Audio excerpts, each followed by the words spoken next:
Time travel यानी समय यात्रा एक ऐसा कॉन्सेप्ट जिसे आज तक हमने केवल फिल्मों में ही देखा है। लेकिन आज हम आपको एक ऐसी ही घटना के बारे में बताएंगे जहां टाइम ट्रेवल का ये कॉन्सेप्ट सच होता सा लगता है।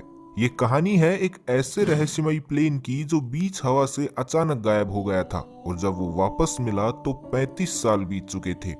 दरअसल ये घटना 4 सितंबर 1954 को सैंटियागो एयरलाइन की फ्लाइट EWA 513 के साथ घटी थी।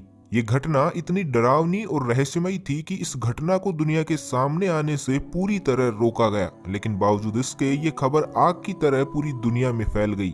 4 सितंबर 1954 को सैंटियागो एयरलाइन की फ्लाइट EWA 513 ने वेस्ट जर्मनी के एक एयरपोर्ट से 52 लोगों के साथ पोर्टो एलेग्रे ब्राजील के लिए उड़ान भरी। शुरू में सब कुछ सही जा रहा था, लेकिन कुछ ही घंटों बाद फ्लाइट का कॉन्टैक्ट कंट्रोल रूम से टूट गया। कंट्रोल रूम से कोई भी व्यक्ति ना तो पायलट से संपर्क में था और ना ही कोई पायलट किसी को संपर्क कर पाने में सफल हो रहे थे। कंट्रोल स्टेशन ने फ्लाइट के पायलट से भी संपर्क करने की पूरी कोशिश की, लेकिन कुछ भी हाथ नहीं लगा। काफी प्रयासों और सर्च ऑपरेशन के बाद सबने यही सोचकर उम्मीद छोड़ दी कि इस फ्लाइट को शायद नीला आसमान निगल गया है। यात्रियों के परिजन और अन्य लोगों ने भी मान लिया कि अब उन्होंने इन यात्रियों और EWA 513 को हमेशा के लिए खो दिया है और वे कभी भी वापस नहीं आएंगे। इस घटना का सैंटियागो एयरलाइन पर इतना बुरा असर पड़ा कि कुछ दिनों बाद ही सैंटियागो एयरलाइन को हमेशा के लिए बंद कर दिया गया। लेकिन फ्लाइट और यात्रियों की खोज फिर भी जारी रखी गई, लेकिन किसी को भी इससे जुड़ी कोई भी खबर नहीं मिली।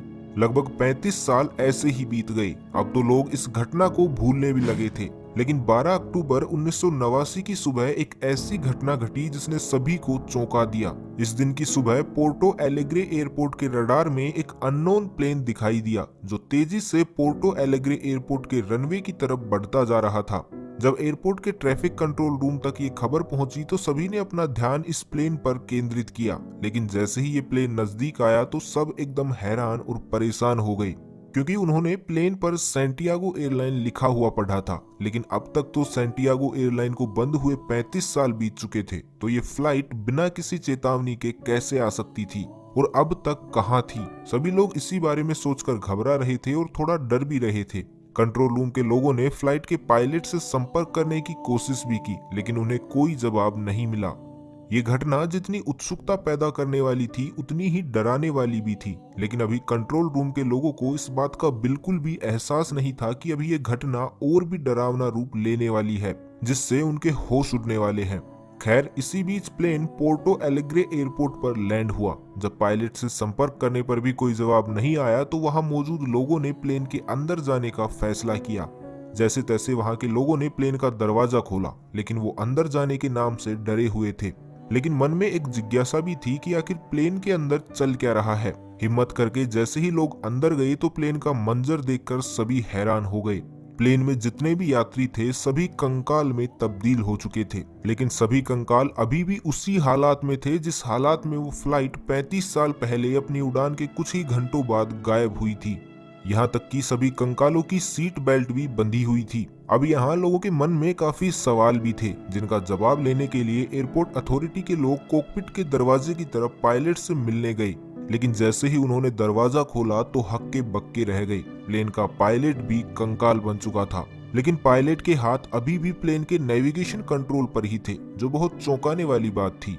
ब्राजील की सरकार ने इस प्लेन की खबर और पूरी रिसर्च की जानकारी बहुत ही गोपनीय रखी। उन्होंने पूरी कोशिश की कि किसी भी तरह की कोई भी इंफॉर्मेशन बाहर ना आ पाए, जो कि हुआ भी। किसी को भी इस प्लेन की पूरी और सटीक जानकारी नहीं मिल पाई। जब ब्राजील सरकार की तरफ से इस तरह का रवैया दिखाया गया तो इस बात ने बहुत सी इन्वेस्टिगेशन एजेंसी का ध्यान अपनी ओर केंद्रित कर लिया, जिसमें से कुछ पैरानॉर्मल इन्वेस्टिगेशन एजेंसी सबसे आगे थी। इन्वेस्टिगेटर ये जानने में बहुत दिलचस्पी दिखाने लगे थे कि आखिर उस दिन क्या हुआ था। आखिर उस घटना में ऐसे कौन कौन से राज छुपे हुए थे जो पैरानॉर्मल एजेंसी और ब्राजील सरकार बाहर नहीं लाना चाहती थी। उस समय एक काफी मशहूर पैरानॉर्मल इन्वेस्टिगेटर और साइंटिस्ट हुआ करते थे, जिनका नाम डॉक्टर कोल से अट्टेले हुआ करता था। ये घटना उनकी नजरों से भी नहीं बच पाई और उनका ध्यान भी अपनी ओर खींच लिया। उन्होंने फैसला किया कि वे इस घटना के असली राज और सभी कारण दुनिया के सामने लाकर रहेंगे, जिसके लिए उन्होंने जी तोड़ मेहनत भी की।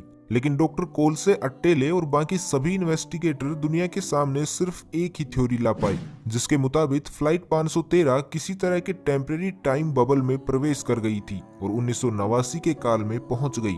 अगर इसको आसान शब्दों में समझा जाए तो फ्लाइट 513 किसी तरह के टाइम ट्रेवल में पहुंच गई थी, जिसकी वजह से ये अद्भुत यात्रा हुई।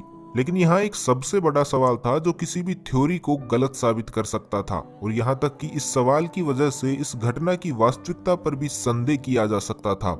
क्योंकि अगर एक पल को मान भी लें कि ये फ्लाइट टाइम ट्रेवल बबल में एंटर हुई और 1989 में पहुंच गई होगी, लेकिन 1989 में पहुंचने के बाद फ्लाइट को पायलट का कंकाल सकुशल लैंड कैसे करवा सकता था। हालांकि कुछ लोग इस घटना को महज एक काल्पनिक कहानी बताते हैं, बिल्कुल उसी तरह जिस तरह एरिया 51 में एलियंस के होने का दावा किया जाता रहा है। लेकिन कोई नहीं जानता कि आखिर इस पूरे घटनाक्रम के पीछे क्या राज छिपा हुआ है। तो आपको इस घटना के बारे में क्या लगता है? अपनी राय कमेंट बॉक्स में जरूर दीजिएगा।